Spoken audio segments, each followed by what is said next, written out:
ici Clément Koulibaly, j'espère que vous allez bien. Dans une de mes méditations, j'ai découvert quelque chose, une autre perspective, un autre visage de David, le roi David. Et je ne sais pas si vous avez déjà eu cette image, mais c'est comme si, parfois dans mon esprit, j'imaginais le roi David comme quelqu'un, pas sans tâche ni sans péché, non, absolument pas, mais quelqu'un quand même doté d'une grande humilité, qui recherchait le Seigneur et tout ça. Et dans le psaume 30, verset 7, j'ai découvert quelque chose de très intéressant et c'est vraiment ce qui est merveilleux dans la parole de Dieu. On voit vraiment la vérité qui est dite sur les hommes. On voit les péchés, on voit les mensonges, on voit David dans les psaumes qui pouvait vraiment ouvrir son cœur et dire ce qu'il ressentait au plus profond de lui au Seigneur, et cette authenticité qui manque aujourd'hui malheureusement. Et on a besoin d'être vrai, on a besoin d'être authentique. On va prendre le psaume 30, verset 7. Le psaume 30, voilà, au complet d'abord. Je vais le lire et puis mettre l'emphase sur le verset 7. Donc, je t'exalte, Éternel, car tu m'as relevé. Tu n'as pas laissé mes ennemis se réjouir à mon sujet. Éternel, mon Dieu, j'ai crié à toi et tu m'as guéri. Éternel, tu as fait remonter mon âme du séjour des morts. Tu m'as fait revivre loin de ceux qui descendent dans la fosse.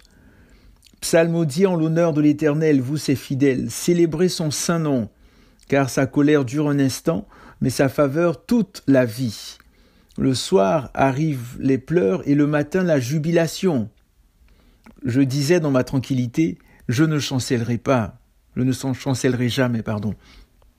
Éternel, par ta faveur, tu avais puissamment affermi ma montagne. Tu cachas ta face et je fus troublé. Éternel, j'ai crié vers toi, j'ai supplié l'Éternel. Que caches-tu à verser mon sang, à me faire descendre dans le gouffre? La poussière te célébrera-t-elle, racontera-t-elle ta vérité? Écoute, Éternel, fais-moi grâce. Éternel, sois mon secours. Tu as changé mon deuil en allégresse. Tu as délié mon sac et tu m'as ceint de joie, afin que tout mon être psalmodie en ton honneur et ne soit pas muet. Éternel mon Dieu, je te célébrerai toujours. Et donc je disais, quand j'allais mettre l'emphase sur le verset 7, psaume 30, verset 7, je disais dans ma tranquillité, je ne chancellerai jamais. Je ne chancellerai jamais. Donc en fait, je n'avais jamais réalisé que le roi David avait manifesté de l'orgueil. Mais lui-même le confesse. La suite est très intéressante. Au verset 8, il dit « Éternel, par ta faveur, tu avais puissamment affermi ma montagne. Tu cachas ta face et je fus troublé. » Tu cachas ta face. Ô Seigneur, sans toi, nous ne sommes rien. Nous ne pouvons absolument rien. Et c'est important qu'on ne l'oublie jamais, que jamais nous nous oublions que nous ne sommes rien, nous ne valons rien, nous ne pouvons rien sans Jésus. Qu'on croit en lui ou pas, je veux dire, c'est une grâce de respirer et tout. Et sans Jésus, il tient le souffle de nos vies dans ses mains. Sans lui, nous ne sommes rien. Et là, on voit David qui dit, oui, dans ma tranquillité, je disais, je ne chancellerai jamais. Et il y a d'autres versions qui disent, en anglais, boasting, il se vantait, il était en train de se vanter, de s'enorgueillir de sa situation. Et qu'est-ce qui s'est passé? L'Éternel, à un moment, a caché sa face, s'est éloigné un petit peu de David. Et David a paniqué, c'était la débâcle, il savait plus quoi faire, il était vraiment mélangé, vraiment, vraiment troublé. Et lui-même le dit, il dit, tu cachas ta face et je fus troublé. C'est ça la leçon de l'Éternel. Il veut dire, tu peux avoir ta gloire, tu peux avoir tes choses et tout, mais attends que l'Éternel cache un peu sa face. David a été totalement troublé. Plusieurs personnes sont tombées dans l'orgueil, dans le fait de se croire fort. Ça m'est déjà arrivé, certainement à vous aussi qui m'écoutez. Je veux dire, c'est tellement facile de tomber dans l'orgueil. Et on voit David ici, David qui a manifesté de l'orgueil, le roi David, l'homme selon le cœur de Dieu, mais qui était un homme de la même nature que nous. Et plusieurs personnes, effectivement, manifestaient de l'orgueil. On pense à Pierre, par exemple. L'apôtre Pierre, quand il a dit au Seigneur Jésus, mais je ne te trahirai jamais, jamais, jamais. ça va jamais m'arriver, etc. Et face à la situation, face aux différentes personnes, il a renié Jésus, etc. C'était quelque chose. Donc, faisons attention à nos paroles, faisons attention à ce qui sort de nos bouches, faisons attention à ne pas être dans la prétention, dans l'orgueil et tout. On voit aussi Nebuchadnezzar dans le Daniel 4, verset 27, Nebuchadnezzar qui est en train de dire, oui, mais c'est par ma gloire, c'est par ma puissance qu'il y a Babylone, que tout ça a été créé, qu'il y a toutes ces choses-là. Et bang, il a été frappé. Il a été frappé, il a dû vivre pendant 7 années comme un animal. Il a été en retrait, retiré des hommes, etc., jusqu'à ce qu'il confesse que l'Éternel est le seul vrai Dieu. Et là, il a pu être réintégré. En Actes chapitre 12, verset 21, on voit Hérode qui harangua la foule, et la foule à un moment a dit, voix de Dieu et non d'un homme. Voix d'un Dieu et non d'un homme. Et on nous dit qu'un ange est venu et il a frappé Hérode. Il est mort sur le coup. Faisons attention par rapport à l'orgueil.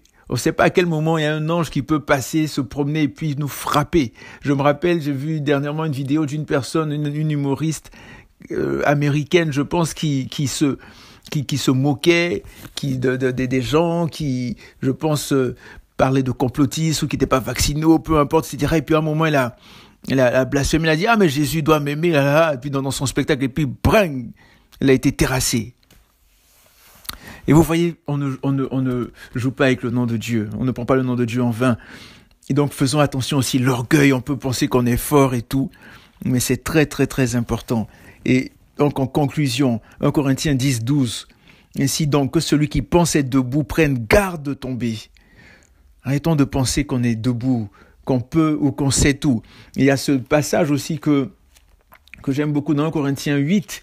Là, c'était 1 Corinthiens 10, verset 12. Ainsi donc que celui qui pense être debout prenne garde de tomber. Mais 1 Corinthiens 8 de mémoire, verset 1, je crois. Verset 1 et 2, ou verset 2, on va le prendre, voilà.